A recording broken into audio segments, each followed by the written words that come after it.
வணக்கம். இப்போ என்ன ரெசிபி பண்ண போகிறோன்னா வாழைப்பூ பக்கோடா.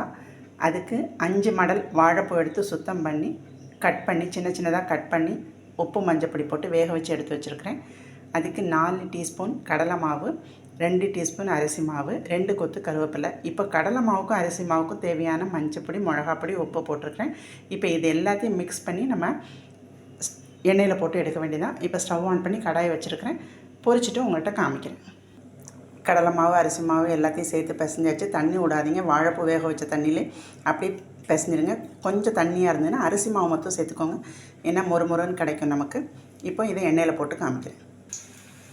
இந்த மாதிரி கொஞ்சமாக அப்படி போட வேண்டியது, இந்த மாதிரி எடுக்கணும். இப்போ எல்லாத்தையும் போட்டுட்டு ஃபைனலாக காமிக்கிறேன். இப்போ எல்லாத்தையும் பொரிச்சு எடுத்தாச்சு. நல்லா மொறுன்னு இருக்குது.